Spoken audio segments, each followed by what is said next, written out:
Thank you for your patience, everybody. Welcome to Sushi Tech Tokyo 2026 Impact Stage.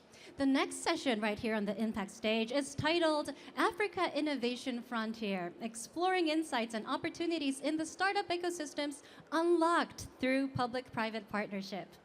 Please join me in introducing our speakers. Up first is Kaoruko Abe, Project Manager, Japan External Trade Organization.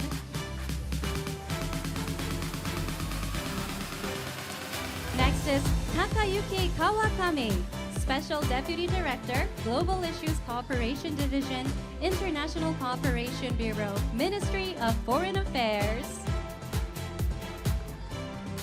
Next is Marina Ishikawa, Chief Operating Officer, Sora Technology Company Limited. And now we have Sanna Bedi, Innovation Specialist, Office of Innovation, UNICEF. Moderating the session is Saul Guerrero Oteyza, Director, Asia Pacific Pillar, Office in Tokyo, UNICEF.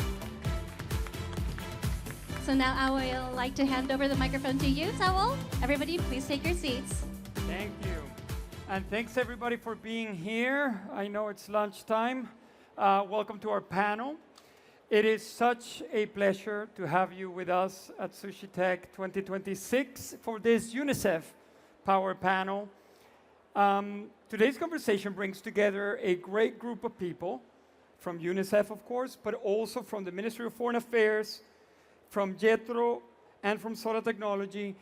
And we're going to explore how innovation, investment, and partnership are intersecting in new ways in Africa, and what that might mean for children, markets, and the future of collaboration.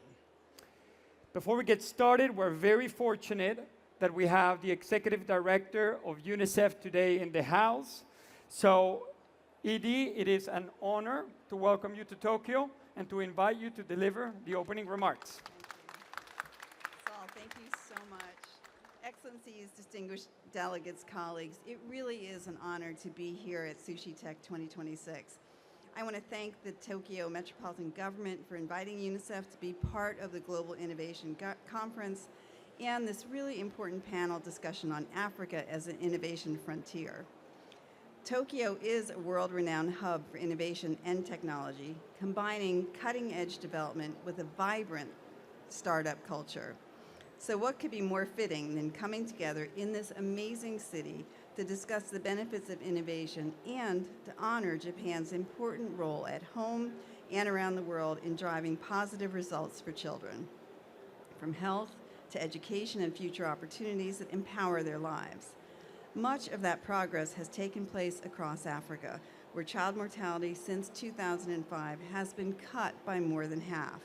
Annual HIV infections among children have fallen by more than 70%, and access to safe water has expanded dramatically. This is a result of governments, communities, businesses, and innovators working together across borders and around a shared purpose to save and improve the lives of children. But today, those gains are at risk of being reversed by compounding crises and new challenges like climate shocks that are impacting vulnerable communities, especially in parts of Africa.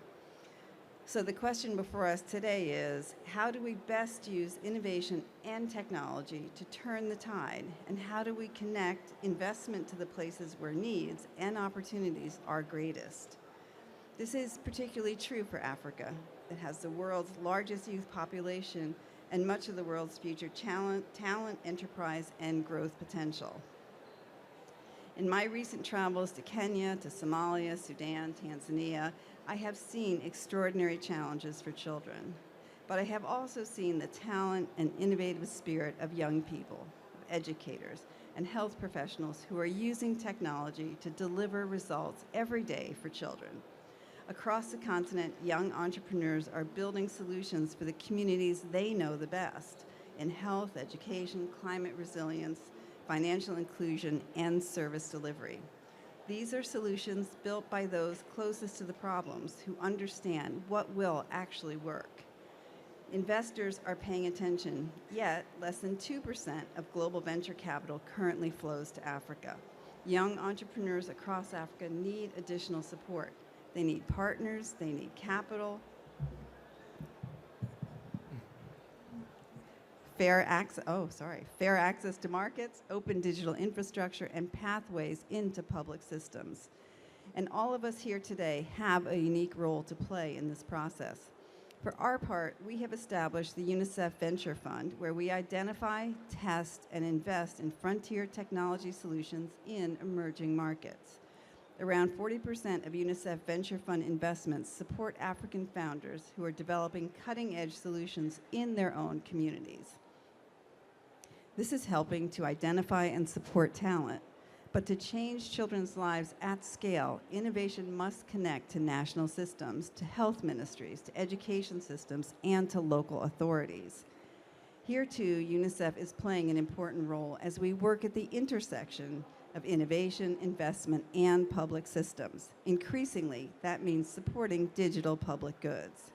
These digital public goods are not just types of technology. They are a choice about the kind of digital future we want and need, one where countries and communities can adapt, own, and scale solutions, and where technology strengthens local capacity rather than creating dependency. Few countries are better placed than Japan to turn this vision into reality. Japan has extraordinary technological depth, world-class companies and universities, investors and innovators, and of course, a long tradition of international cooperation. Japan can do more than support solutions. You can help shape them, co-investing in founders, co-building open digital infrastructure, and co-creating new models of public-private partnership. That's why we at UNICEF are working so closely with the government of Japan and the Tokyo Metropolitan Government and strengthening our presence here in the city. And today I want to extend an open invitation to Japan's tech community, investors, startups, universities, and policymakers to work with us. Help us identify and support entrepreneurs who are closest to the problems. Support the efforts in building open digital infrastructures that countries and communities can adapt, own, and scale. And help us align capital with solutions that improve children's lives in the long term. The opportunity before us is enormous. UNICEF is fully committed to playing our part, and I'm confident that you are too. Thank you all very much. Thank you. Thank you, Edie. Much appreciated.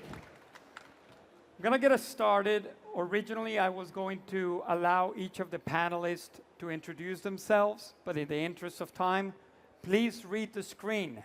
These are the wonderful people we have here today.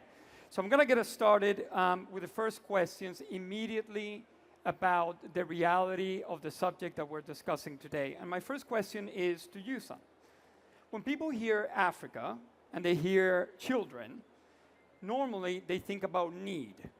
But where do you think people are missing about where the real momentum is today? Absolutely. Thank you for that question. I think it's absolutely right. When people do think of Africa, they do think that it's a site that is of urgent need. But what's really being missed here is the fact that it is also where the future is being invented under the pressure of real challenges that they're facing in their societies. Africa is, as Edie mentioned, a continent with the largest number of young people.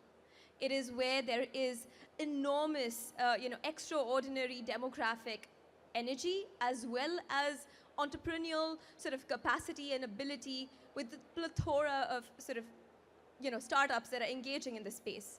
But the challenges are real and immediate, and those challenges need immediate solutions and innovations. And that's across sectors, from health to education, from climate resilience, but also connectivity. And here's where the opportunity must stand up. We must find solutions, we must find innovations that are addressing their unique realities and their contexts. We need to match solutions to the problems that they're confronting. And that's the reason I believe Africa is not actually at the peripheral of the future of innovation. It is very much at the center of it. Thank you. Abe-san, My next question is about Japan. From a market and ecosystem perspective, what do you people in Japan still misunderstand about Africa today? Thank you for interesting question. So one common misunderstanding in Japan is treating Africa as a single market. But in reality, Africa contains on 54 countries, each with very different market size and needs and regulation. So there isn't a single fits all, like a single size all fits Africa. So another missing point would be the strengths of the African startup ecosystem. In several reading market, startup already transforming the traditional infrastructure, sometimes leapfrogging the very traditional systems. And finally, people often say Africa feels geographically distant and hard to understand well because of limited information. But in practice, working with right local ecosystem or partner bring you the very good, precise information. So working with them make the information or market knowledge very precise and concrete. Thank you. Kawakami-san, you next.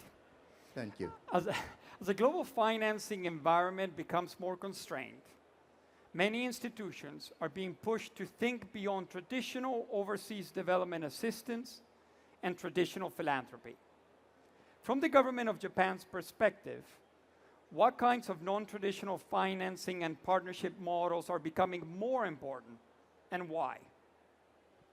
Thank you very much for your question. And I'm sorry, allow me to read the script because I'm speaking on behalf of the government of Japan. But from the government of Japan's perspective, the need to move beyond traditional ODA is self-evident. The scale and complexity of development challenges continue to grow while public resources are increasingly constrained.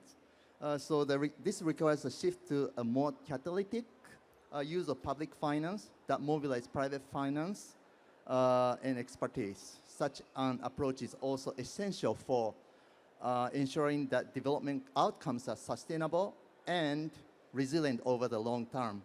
Because at the end of the day, it is local businesses and industries that generate jobs and support people's livelihood, a reality that is particularly relevant in Africa. In this context, three approaches are becoming increasingly important. First, stronger use of risk-sharing mechanism, including blended finance. And the second, promoting market-based finance solution. And the third, building ecosystem, particularly for startups to create innovation that can emerge, scale, and become investable. And Japan's strength lies in combining public policy, financing tools, and private sector capabilities in an integrated manners. And this, we believe, represents a new form of public-private partnership. Thank you very much. It sure does. Thank you, Kawakami-san. Marina-san, Sora Technology chose to work early in African markets. What did you see when you looked there that convinced you that this was not only a social mission, but also a serious innovation environment? Right, so Sora Technology, of course, we are all driven by the social mission. But then at the same time, there's a need of technical innovation in the space. So what we do is our main business is malaria control. And for malaria, there has been a lot of traditional ways, such as using bed nets or using indoor residual spraying. But then because of the mosquito behavior change or the climate change, just this solution itself is not enough. So what is happening, what came up is what we do, larval source management. Larval source management is a way to tackle the mosquitoes, to kill them before they reach the adulthood. So we do have the conventional larval source management, but what is different? So with the conventional way, they were spraying the larvicides to every single water body they find. If that is there, the cost of the larvicide, the cost of the labor will be very high. So we saw something needs to be done here. So in solar technology, we use satellite and we use drone, and we create a map of the water bodies. That way, we can find the water bodies where people cannot reach, and we can really look at a wide area. Then after we figure out the water bodies, we send that data to our AI, and our AI can identify if that is a high-risk breeding site or not. So we look at several factors, and then it will actually see if that water body is a specific water body that includes the Anopheles mosquito larva, which is the mosquitoes that has malaria disease. And we spray the larvicides there. What we have figured out is out of the 100% of the water bodies, just 30% of the water bodies actually have those mosquito larvae, so we can dramatically reduce the cost of the labor and the larvicide. And that means we can save more people with the same amount of money. So as you can see from this example itself, technology and innovation is extremely important. Sure is. And I like that we're getting specific. I'm going to keep asking specific questions now. Sanna, people don't always associate UNICEF with investing in innovation or working with startups. But in practical terms, what does UNICEF actually do to help promising solutions move from ideas to system-level impact? Absolutely. UNICEF actually very much supports innovations all the way from that idea stage and travel that difficult path to what it means to have real-world adoption. Through our venture fund, UNICEF is able to identify, test, and invest in cutting-edge innovations and startups that are using frontier technologies such as AI and blockchain. Very interesting to hear the use case from Sora as well, and really be able to see how those technologies can innovate and deliver results for children. And we do this by backing founders that are often overlooked by traditional venture capital industries and flows of funds. We invest in both early and growth stage startup innovations, and we work very closely with accelerators and incubators around the world to provide this kind of funding and support. But our role does not actually stop at funding. It's really important that you actually follow the journey of the startup to help them and guide them through that process. So we actually provide 12 to 18 months of hands-on tailored mentorship to work with companies throughout their acceleration journey. And we do this by providing them mentorship, connecting them to governments, and ensuring that they're integrating with public systems. It's very important to actually see that handover happen. We also work very closely to ensure that while they scale, they're scaling to generate public value and create that conducive environment to make it worth their while. And I think that's where we see innovations actually, not just be a one-off pilot to say, okay, this was exciting, it was interesting, but then what? It's really about taking that innovation into systems level change and creating a lasting impact so that we're building a foundational layer of innovation that's really helping build sustainable growth thereafter. Thank you. I want to go back to Africa briefly and to Abe-san. Where does an organization like JETRO make the biggest difference in turning interest in Africa into real market entry, partnerships, or scale? Thank you. So JETRO makes a big impact or a big difference by removing the uncertainty on both sides. For Japanese companies, JETRO deliver on-the-ground insight through a report and event and one-on-one briefing to help the lower barrier to entering the market into Africa. So this included sharing the insight of the political, economic, and the social conditions, and the latest update, the local development, and of course, concrete success story, so that the company can make informed decision before committing a lot of resources. We also support business matching and partner selection, not as one-off introduction, but as a part of a longer process of relation building. At the same time, JETRO work with African companies by providing information about Japanese market and collaboration with Japanese companies. This include like guidance about expectation around communication, decision making, and long-term collaboration with Japanese company. So by supporting both sides, Japan side and Africa side, JETRO turn their interest or passion into the real partnership or sustainable scale. Thank you. Kawakami-san, back to the government. When public institutions support these kinds of models, what are they actually trying to unlock that more traditional approaches may not unlock on their own? Okay, thank you very much. There are mainly two things that the public can unlock. The one is the government can, this sort of model can unlock the transition from isolated publicly funded project. It's a project-based assistance to self-sustaining investment-driven ecosystem. So that is one thing that we can unlock. The second thing is a broader set of actors and capabilities, as I have been mentioning.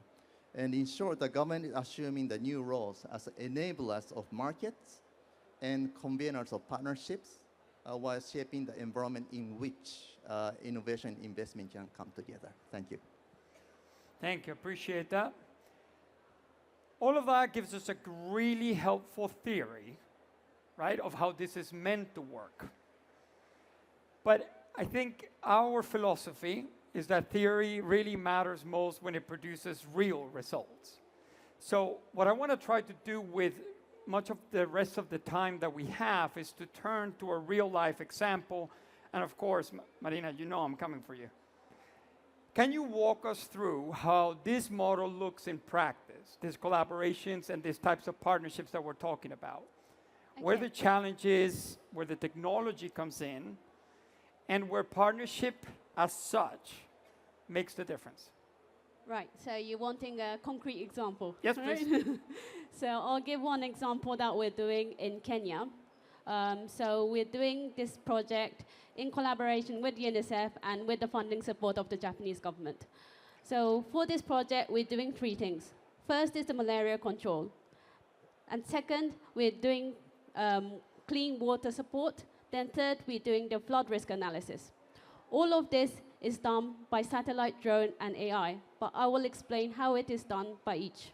So for malaria control, as I explained, it's the same as what I said before, but it's to use the satellite and drone to do the mapping and then to do the risk analysis, the breeding site risk analysis using our AI, and then to spray the larvicides. So that is the same. Then for the second, for the clean water support, the same kind of technology can be used. So we use satellite and drone to map the land and to see when the, and then to see the water bodies. For example, the turbidity, if it needs to be cleaned or not. And if the water needs to be cleaned, we can ask other partners to do that intervention. Right, and when there's dirty water, there's diseases such as cholera or diarrheal disease that can spread to people. So clean water is a necessity for all the human beings. Third one is about the flood risk analysis. So what we do here is the same. We use satellite and drone, and we do the mapping. And we see which road may be blocked, which hospital or clinic might be affected. And also, we combine that with the population density map. So we see where the population are, where a lot of people are living, so where people might get affected. And then we cannot stop the flooding, of course, but then we can prevent, or we can prepare for when the flood happens. So for example, if we know where it's going to happen, then we can send the vaccinations beforehand, or we can send the medicines beforehand. And even after it happens, we have drones. The drones can deliver things. So we can deliver the medicines or vaccinations if needed. So as you can see, we can provide this actual project execute the actual project in a very speedy way. But we cannot do it without the support of UNICEF and also without the funding of the Japanese government. So I think you can see how we can partner up to do one project. Thank you. And for the shout out too. I appreciate that. Working in Africa must have taught solar technology many things. But what do you think will be a good lesson that is relevant here in Japan, including for a city like Tokyo? Right, so I think one lesson we learned is the reverse innovation. So, for example, in Japan, I think a lot of people are not really caring about a malaria disease. But then, because of the climate change, it may happen in Japan in the near future. So in case it happens, I think in Japan, there's no way we can prevent, because at the moment, it's not here. But then, because solar technology, we already have the practice in Africa. We have the proven study there. If it happens in Japan, we can bring it back, and then we can do that solution in Japan. And also, that is the future example. But for example, what we have done last year, we were asked by Osaka Expo that there are sudden insects. It's midges. I don't know if you know, but it's the little insects that is quite annoying when it comes to you. So there was sudden surge of midges. And the organizer asked us, they weren't sure where that is occurring. So what we did is we flew drones every morning before people came. And we looked into every single water body within Osaka Expo. And then we actually found the breeding site. So the technology we have used in Africa, we have already brought back to Japan. And there are places we can use it in Japan. Yep. That's a great example. I didn't know this about the Osaka Expo. Just to finish that example, has that conversation continued with the city of Osaka or not yet? Not yet. City of Osaka, if you're listening, this is for you. Thank you. That's absolutely wonderful. I want to turn to the rest of the panel and hear a little bit your reflections about the example that Marina-san just shared with us. I want to turn first to you, Sanna. When you hear all of that, what does it tell you, or what does it tell everybody here, about the role of institutions like UNICEF and the role that we can play in this? I think the role we have to play here is really to be brokers of innovation. We need to be able to understand how we can actually help support and grow innovations. But not just that. I think we need to go a step or a mile further, I should say, to say how can we build solutions that are following the best practices of innovation and looking at open innovation principles. So ensuring, for example, that no harm is done when technology is used. Ensuring that solutions are made available on open licenses. And also, making sure that the data and privacy of young people and of users is maintained when these innovations are made available. And I think we're able to do all of that and more because UNICEF sits at that intersection where we have a very strong presence across countries and communities. We are also working very closely with both governments as well as with the private sector. And finally, I think what we're able to do is create those real-world contexts where startups can do deployments, can gain sort of, traction for their solutions. And once they're able to prove value of their innovation, we're really able to help kind of scale those innovations and take them to the next stage. So I think that's where the brokering of innovation comes in. And I think that's something that we can really do to channel and grow solutions at a much faster pace. Agreed. Abe-san, what does that experience or experiences like that teach us or help us understand about the kind of companies and ecosystems that are worth backing? Firstly, from JETRO perspectives, backing doesn't mean investing capital. Our main focus, our main role is the business facilitation and matchmaking. So when it's come to company, that's worth backing, supporting, we put a strong value in company that bring their technology and solution addressing real-world solution and real-world challenges. And at the same time are willing to build a business in long perspective instead of just seeking the short-term expansion. And at the ecosystem level, one's worth backing would be those that support continuous real business activity. And in particular, I think, the ecosystem where private sector work closely with public sector and the governments tend to create much more stable pathway for making match and potential partner and scalability. So by connecting the company through this ecosystem, JETRO help turn the interest into the real scalable business in this world. Thank you. Why do you think, Kawakami-san, public actors should pay attention to these models?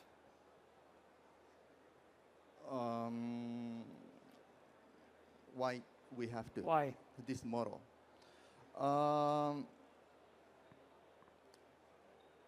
The public actors should pay attention to this model because they offer a powerful way to unlock Africa's potential.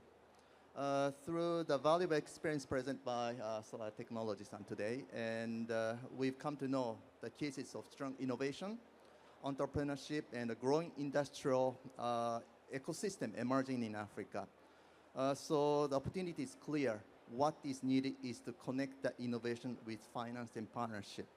When these elements come together, Africa can move from being seen as a challenging market to becoming a dynamic innovation frontier.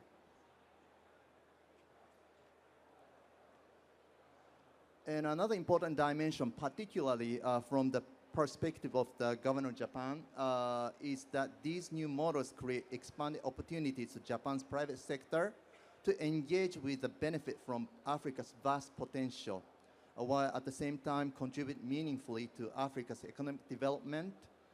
In other words, the approach connects Africa's growth with Japan's growth, enhancing mutual synergy and complementarity. Thank you. Thank you, all of you. Enough questions from me. Now it's time for you to ask questions of them. You can ask questions in English. You can ask questions in Japanese. We have about 5 minutes or so. Nothing is forbidden. You can ask whatever you are interested in knowing more about, or if you're curious about, now is a good opportunity to do so. If you can raise your hand, we'll find a way to get a microphone to you, I hope. Somehow, somewhere. Yeah, someone has a microphone somewhere? Don't be shy. Oh, yes, my man. Not everybody at the same time. We have limited time. Raise your hand if you have a question. Otherwise, I'm going to keep asking questions. And this is really, yay, thank you. Special gift for you after the event.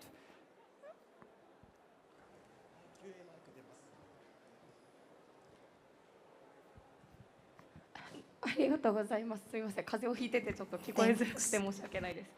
国際開発ジャーナルという専門誌から I'm from International Journal, Tozawa. It's about solar technology, Africa's activity. It was very insightful. And listening to your activities together with UNICEF and with Japan's assistant, that formed as a good foundation, and it is now essential for you. But seen from the entire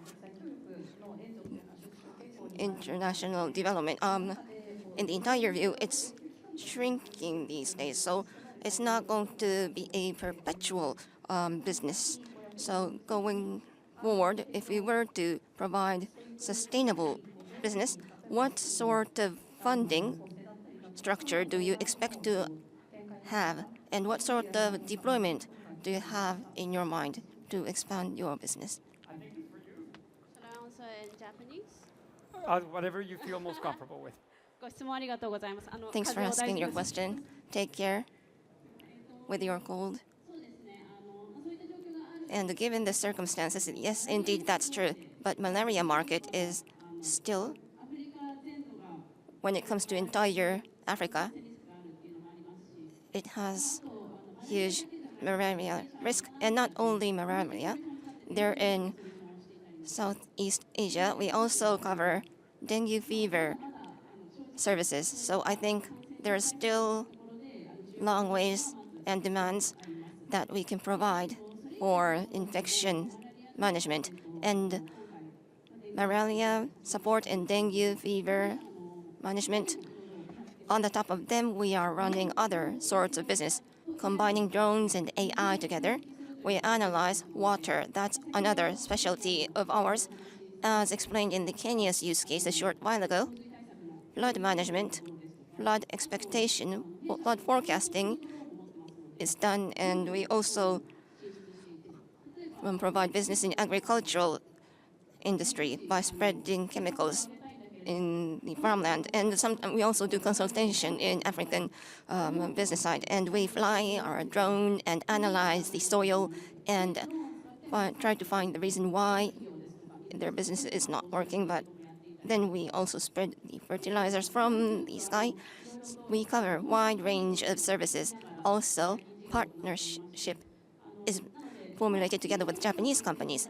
So our core stands as infection disease management together with the foreign ministries. But we are running wide sort of business, so I think we are still have long range of things to do. I'm sure that was a fantastic answer to a fantastic question. Any other questions from? See, thank you. This is why I'm very thankful. Hi.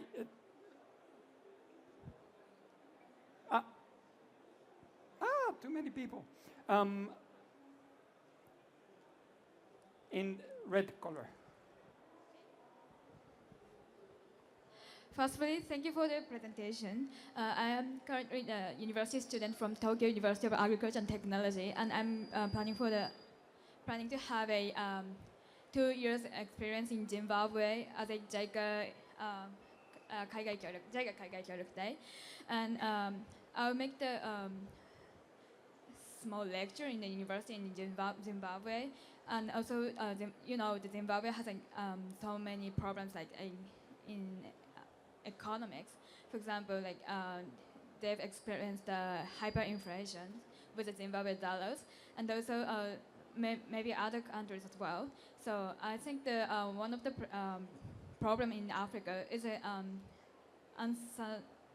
unsustainable, uncertain economies, 不安定な経済状況. That will be the most significant problem in Africa. I want to ask Marina-san and also Kaoruko-san about those kind of the programs in economies. What is the limitation of those projects in Africa in the aspects of the economies, and also what can be done by Japanese government or Japanese those organizations to overcome those problems? Thank you. Great question. Do you want to start, Abe-san, and then I'll come back to Marina-san? Or not?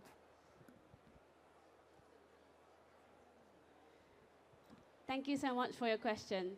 So yes, because of the uncertainty of the African economy, that is exactly where solar technology makes value.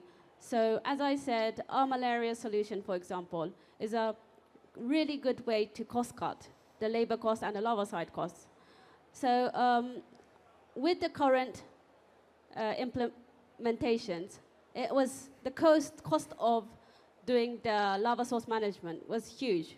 But then because of our solution, we can dramatically drop the cost, which can help the African economy and also that is why we're getting a lot of projects from the African local government as well.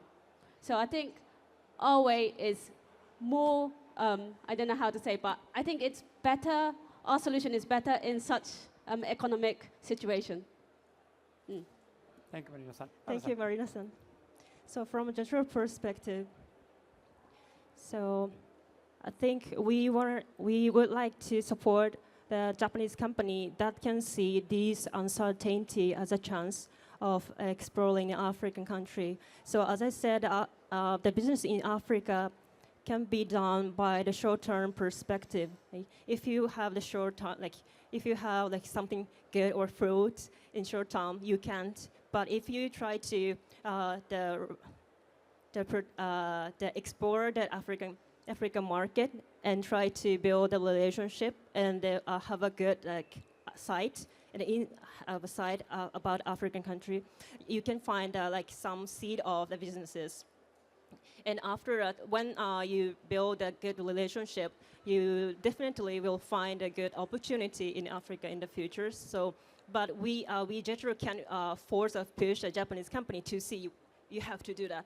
So we have to find the Japanese company that have such kind of insight, and we provide a lot of information as much as possible. Of course, we support their exploring the African market with other methods. Thank you. Do you want to jump in on that one? Yeah. I was just going to really quickly also add to your question there. I think, especially with blockchain technology, there's a plethora of financial inclusion solutions that can now actually be deployed for exactly addressing inflation in such economies. Where if you can move money in digital ways, if you can test out new innovations to move finances, you can actually make sure that money is not lost because of the inflation values. That's why digital innovation in fintech actually can play a massive role. Thank you. We have time for one more question, and whoever asks it, he beat you to it, I think. It has to be quick. Do you have a microphone? Run.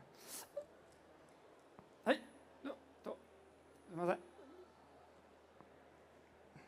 あ、はい。こんにちは。お話しいただきありがとうございます。Thanks for your explanation. I have a question to Ishikawa-san. When you deploy, on the way of deploying your business in Sora, what was the most difficult point? What was the hardest point for you? Thanks for asking your question. And I'll answer in Japanese. If I were to say, we established our company in 2022. And from 2023, we deployed our malaria control in a full-fledged manner. And if we were to deploy malaria management business in Africa, we have to collaborate with African and international entities, but we did not have any relationships or connections. So that was the difficult part. And while we were deploying our business in various countries, we've already deployed our services in around over 10 countries. And we gradually formed our relationships, and we are also doing hiring in dozens of companies in Africa, meaning that our communication became much more smoother than before. At the beginning, it was hard for us, but now that we have this opportunity to also join this sort of partner, I think we gradually got our new partnership. But that was a point that it was difficult at the beginning. Thank you very much. If you have more questions, ask them. When they come down, grab them, talk to them. Say, hey, I like this, tell me more. But for now, we're going to have to wrap it up. I'm trying to be very organized in my timekeeping today. Thank you for joining us at lunchtime. What I hope this discussion has made super clear is that things are not always what they seem. Because people and institutions actually do change, right? And there's a different way of thinking about Africa taking shape. One that sees the continent for what it is, right? Full of ingenuity and demand and growth and opportunity to build solutions that matter far beyond geography. But there's also a different way of thinking about partnership amongst us, between public institutions and governments and ecosystem builders and startups who are no longer working in parallel, but together. because it's the only way. And that's why this panel was here together. And the question is not whether all these things are real and whether they're happening, but whether you are going to be part of it. Thank you. Wow, that was such an inspiring and passionate session. Once again, please join me in thanking our wonderful, wonderful speakers. A big round of applause, please. Thank you, everybody. I kindly invite you to step down from the stage. Thank you.